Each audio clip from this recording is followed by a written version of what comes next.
channel. My name is RJ, your tarot card reader.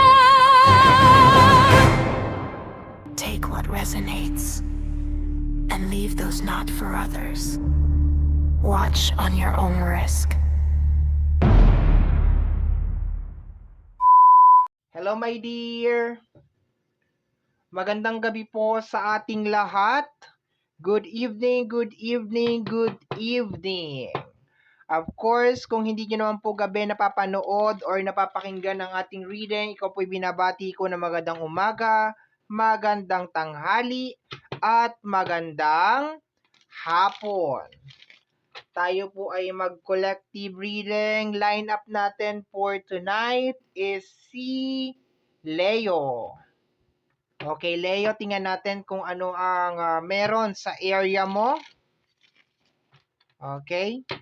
Tingnan natin what is going on sa area mo, my dear. Mekos-mekos lang natin ng mabuti yung ating mga cards. Mekos-mekos. Haluin lang natin ng maigi.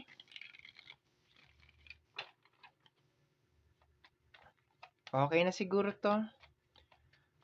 Sinapol ko naman na to kanina eh. So, sinashuffle ko na lang siya ulit for video purposes. Okay. So, kung mapapansin mo, my dear, meron tayong mga crystals sa ating table. Okay. So, itong mga crystal na to, my dear, is representation ng bawat element. Okay. So, Leo, nasa fire ka. Dito ka. Fire energy. Susunod dyan is earth energy, and then air energy, and then water energy. Okay. Normally, ang fire is connected sa mga action, decision, okay. May kinalaman sa mga kilos, movement, okay. Earth, may kinalaman sa anything, material, alam mo naman, yung mga anything above, dito sa ibabaw ng mundo, okay. Air, isipan. Water, emotion. Okay. Paliwanag ko lang para nakakasunod ang lahat. Okay? Let me see, my dear. Judgment. Clarify na natin kaagad to. We have here the energy of the Eight of Swords. Wow! I like yung energy, my dear, kasi pintahan natin kasi pwedeng kabila yung energy Teka. Hindi If you are lately, my dear, nasa Eight of Swords, yung lately, itong mga nakaraan nakakaranas ka ng mga obstacles, challenges, struggle, nagki-clear na siya ngayon. Okay. So, yung nagki-clear na siya or like, dahan-dahan mo nang nakikita kung ano yung mga possible naging dahilan, kung bakit ka napunta doon. Okay. Or dahan-dahan nang pinapakita sa iyo, my dear. Okay? Tingnan natin. Ganda ng energy, Tingnan natin sa energy ng Earth. We have here the energy of the Page of Cups, emotion, okay? Ang emotion is, ang Page of Cups is may kinalaman sa emotion, like inaaral, okay? Clarify natin yan. The Five of Swords, okay. So dito, my dear, meron talagang mga tao na sinadyang iwan ka. Oy, sinadyang iwan ka, my dear, kasi Five of Swords to energy ng abandonment. Okay? So, masakit pa rin naman siya sa'yo. Masakit pa rin to, my dear, sa'yo. Pero, naiisip mo siguro na life must go on. Okay? Kailangan magpatuloy sa buhay. Alam mo, ang nakukuha ko dito, my dear, nasa isang sitwasyon ka na kailangan mo yung tulong talaga nitong mga tao na to. And then, kung kailangan na kailangan mo talaga, dun ka parang iniwanan. Para kang tinalikuran. Nakakalungkot. And normal to, my dear. Normal na to sa panahon ngayon. Normal na talaga to, my dear, na parang, pangit man tong sasabihin ko, my dear, pero parang gamitan na yung nangyayari. No? Correct me if I'm wrong. Pag sila yung may kailangan, nandyan ka. Pag ikaw na yung walang kailangan, pag ikaw na yung nangangailangan, wala na sila. Okay, ganun yung nangyayari dito, my dear. Pero, I like the energy na nilalabas ng ating card, my dear, kasi sinasabi dito na kahit na iniwanan ka nila or kahit na walang tumulong sa'yo during this difficult time, is kinaya mo siya.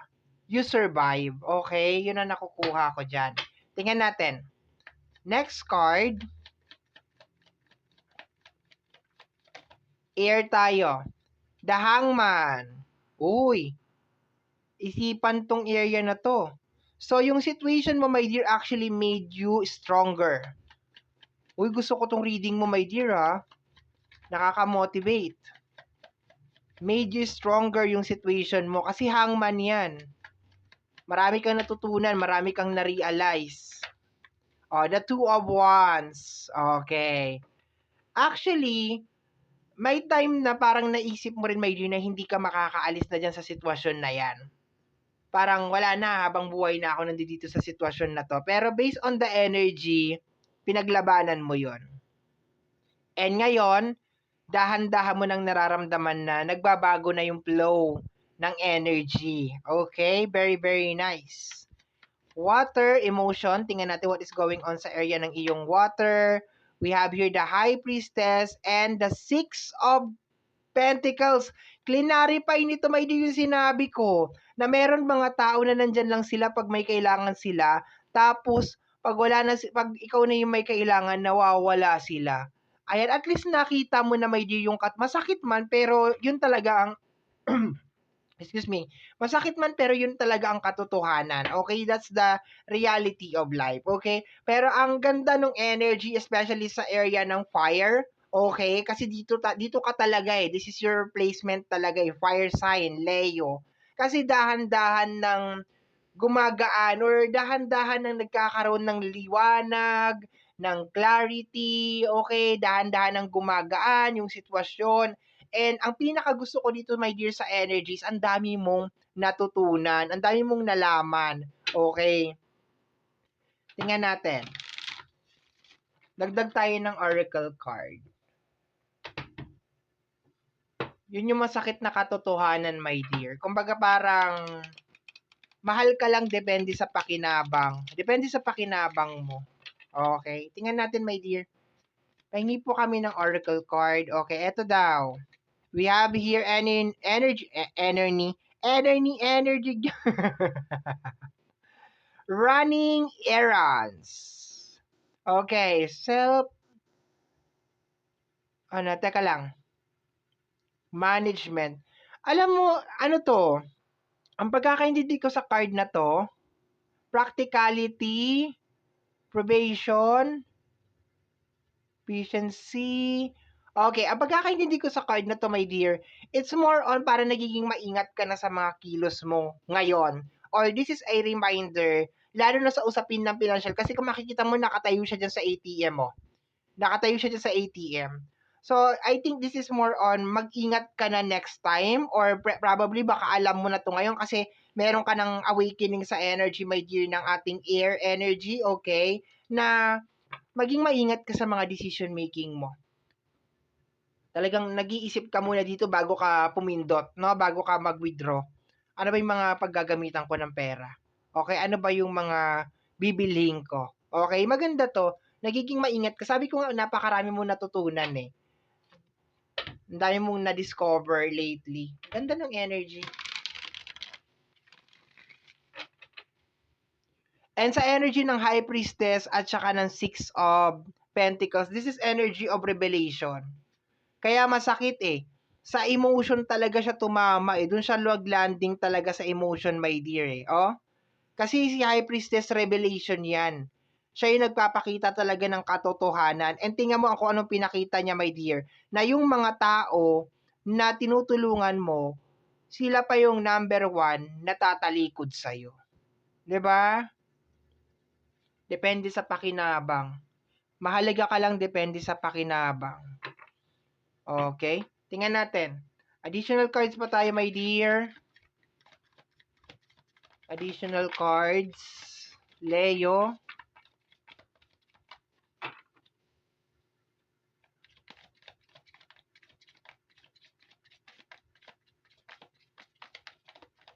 Okay, meron na.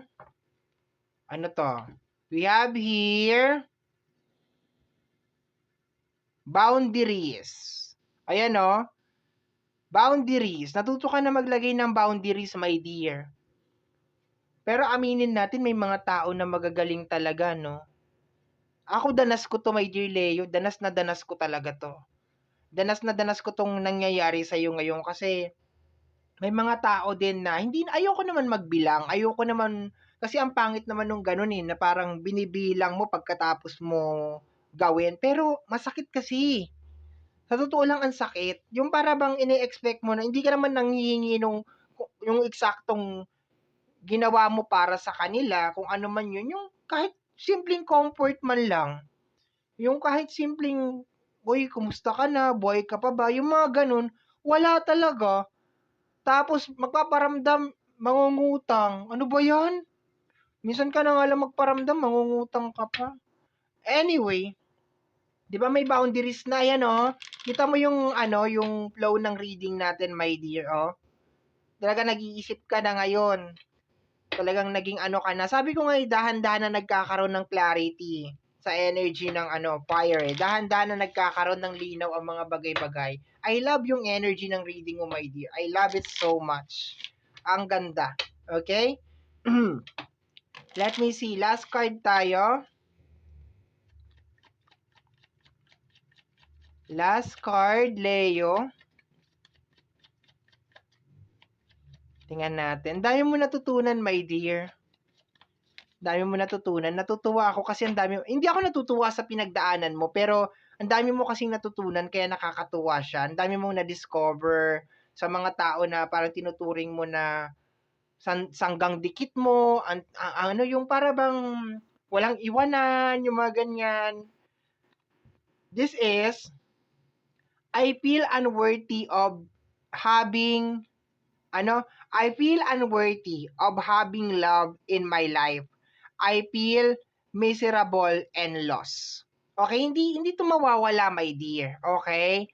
Kasi nararamdaman mo na minamahal ka lang ng mga tao 'pag meron kang naibibigay.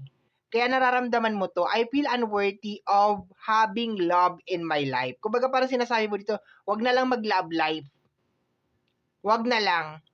So, as of this moment, for some of you, baka nandun kayo sa moment na nagre-recover kayo, naghi-healing kayo from this. Kagaya nga ng sinabi ko, marami kang na-discover. Ang pinakamaganda sa reading natin is dahan-dahan ng lumuluwag yung dating masikip na sitwasyon o yung tight na situation na meron ka, my dear Leo. And as of this moment, you're putting some boundaries and nagiging maingat ka na sa mga decision making mo in life. Ang hindi ko lang tatanggal talaga sa iyo dito, my dear, itong pakiramdam na unworthy of having life in my itong card na to. I feel unworthy of having love in my life. Unworthy, no?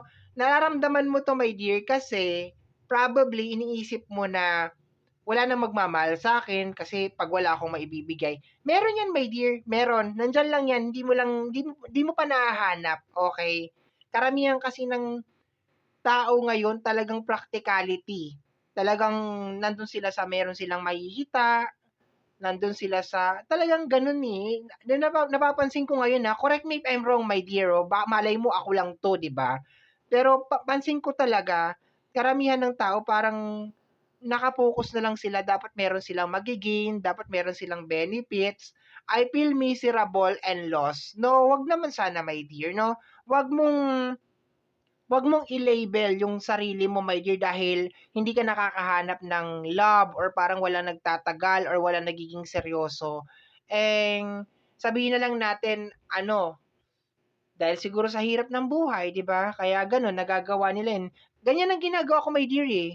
Kaysa mag-ano ako, yung para bang pangalan nito, yung magalit or magkimkim, minsan iniintindi ko na lang, dahil siguro sa hirap ng buhay kaya nila nagagawa yun, yung gano'n. Pero masakit pa rin siyempre, 'di ba? 'Di natin maaalis yun, masakit talaga na i-abandon ka or parang pabayaan ka na lang talaga, gano'n. Okay? So my dear, yan po yung nasagap natin na message energy para sa gabi na ito. I hope na nagustuhan mo and kagaya po ng lagi kong sinasabi, ang tanging hiling at dasal ko lamang po sa ating buong may kapal na mga readings na ginagawa ko ay nakakatulong po sana sa ating lahat. Maraming, maraming, maraming salamat po. Thank you, my dear. Take care always and mahahanap mo rin yan. Darating at darating ang taong para sa'yo. Maniwala ka. Okay? Bye-bye. Thank you, my dear. Bye-bye, bye-bye.